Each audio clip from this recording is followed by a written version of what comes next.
आपल्यासोबत सध्या आता राजकुमार बडोले उपस्थित आहेत. आपण त्यांच्याशी थेट जाणून घेऊयात की काय आहे नेमके मुद्दे आजचे. आणि आज अधिवेशनाचा 7वा दिवस आहे, म्हणजे अर्थातच अंतिम दिवस आहे. आणि आज अंतिम दिनी काय काय अपेक्षित असं लक्षवेधी असणार आहे आणि आपण अपेक्षा करतोय की विदर्भाचे मुद्दे जे आहेत ते उचलण्यात येतील. मला सांगा सर की आज नेमके आपण काय बघता आहात की ह्या गेल्या 6 दिवसांमध्ये विदर्भाचे जे मुद्दे आहेत ते मांडण्यात आले नाही आहेत. अपेक्षा भरपूर आहे लोकांची की विदर्भाचे मुद्दे मांडले पाहिजेत. आपल्याला माहिती आहे की शिक्षित युवा बेरोजगार आहे, किसान आत्महत्या होती आहे आणि अनेक असे आणि रस्ते अपघात मुक्त करण्यासाठी देखील भरपूर अशा उपाययोजना करण्यात याव्यात अशी अपेक्षा लोकांची आहे. नेमकं काय ह्या अधिवेशनामध्ये विदर्भाचे मुद्दे का नाही मांडण्यात आले? आता आज शेवटचा दिवस आहे, अंतिम आठवडा प्रस्ताव सुरू आहे. 292 आणि 293 या दोन्ही याच्यावर माननीय मुख्यमंत्री उत्तर देणार आहेत.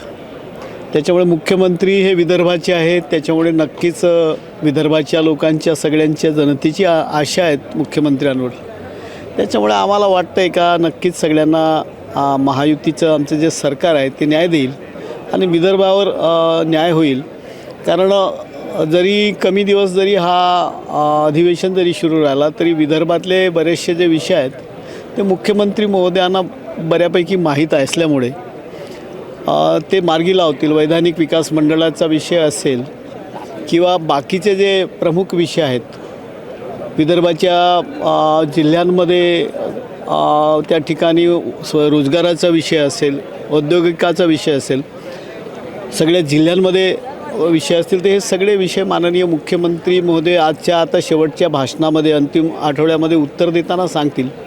आणि त्याच्यामुळे मला वाटते त्याच्याकडे सगळ्यांचं लक्ष आहे, आमचं पण लक्ष आहे, तर नक्कीच विदर्भाला त्याच्यात न्याय भेटेल. अंतिम दिवस असल्यामुळे आज कामकाज आहे लवकर संपुष्टात येणार आहे. त्यामुळे विदर्भाचे असे अनेक मुद्दे आहेत, विदर्भाचेच नव्हे तर महाराष्ट्राचे असे अनेक मुद्दे रखडलेले आहेत. ते खरंच आजच्या दुपारपर्यंत मार्गी लागणार आहेत का अशा अपेक्षा आहेत. बरं, आपण वळूयात आता आंदोलनाकडे. आंदोलनामध्ये असं झालेलं आहे की काही महिला जे आहेत आंदोलन करतात ते शिक्षिका वर्ग त्या म्हणजे बेहोश पडल्या, त्यांना ICUमध्ये ॲडमिट करण्यात आलेलं आहे. इतकं प्रमाण इथं वाढलेलं आहे, इथे आक्रोशित जनता झालेली आहे.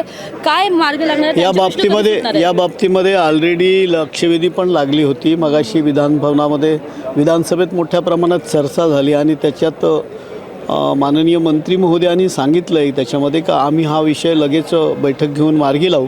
त्याच्यामुळे त्याच्यावर पण निर्णय नक्की होईल. आपण बघतो या अधिवेशनामध्ये सर्वात जास्त लक्ष केंद्रित करण्यात आलं पुणे महानगरपालिका, मुंबई महानगरपालिका, कोकण, रत्नागिरी असे विभाग जे आहे ते लक्ष केंद्रित करण्यात आले. पण फक्त विदर्भाच्या हातामध्ये असं काहीच आलेलं नाही आहे. आज अंतिम दिन असल्यामुळे चर्चा जास्त जोरात वाढणार आहे का किंवा जे आणि याच्यामध्ये असंही बघतोय की विरोधक जे आहे, विरोधी पक्षनेते आहेत ते तर चर्चा करतातच आहेत, पण जे सत्ताधारी पक्षातले काही नेतेसुद्धा इथे विरोधक म्हणून उभे झालेले आहेत. यावर आपलं काय म्हणणं आहे? नाही, मुळातच जे मुख्य प्रश्न आहेत का विदर्भामध्ये प्रचंड मोठ्या प्रमाणामध्ये अतिवृष्टी झाली आहे. धान पीक असेल, कापूस असेल, सोयाबीन असेल, याचं मोठं नुकसान झालेलं आहे. आणि हा विषय आता अंतिम आठवड्याच्या चर्चेला उत्तर देताना मुख्यमंत्री त्या ठिकाणी घोषणा नक्कीच करतील. सरसकट सगळ्या शेतकऱ्यांना मदत द्यावी अशी सगळ्यांची जी मागणी आहे तर त्या बाबतीमध्ये माननीय मुख्यमंत्री महोदय नक्की यामध्ये सांगतीलच.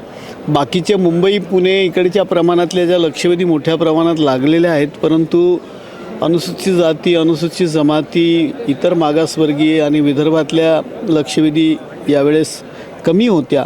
तर या बाबतीत पुढच्या अधिवेशनामध्ये मला वाटते नक्की जो मार्चमध्ये जो अधिवेशन सुरू होईल तर त्याच्यामध्ये या सगळ्यावर नक्की न्याय भेटेल अशी अपेक्षा आहे. मला सांगा की ह्या अधिवेशनामध्ये जर मुद्दे मांडण्यात आले नाही व्यवस्थित तर पुढच्या अधिवेशनापर्यंत आपण वाट पाहायची का? कुठला आणखी शेतकरी मृत्युमुखी पडला पाहिजे, कुठला युवा बेरोजगार मृत्युमुखी पडला पाहिजे, म्हणजे कोणी ना कोणी मृत्युमुखी पडतील त्या दारावर जातील तर तेव्हा कुठे शासन जागो होईल का? हे सगळे विषय जे आहेत तर आजच्या अंतिम आठवड्याच्या भाषणामध्ये नक्की सांगतील. नक्कीच. तर हे होते आपल्यासोबत विधायक राजकुमार बडोले. आपण त्यांच्याशी चर्चा केलेली आहे, जाणून घेतलं की आजच्या अधिवेशनाच्या अंतिम दिनी नेमकं आज विधान भवनामध्ये काय काय घडणार आहे ते आपण बघत आहात. नागपूर समय कॅमेरा पर्सन रोशन वानखडेसह रिंकू पानतावणे, नागपूर.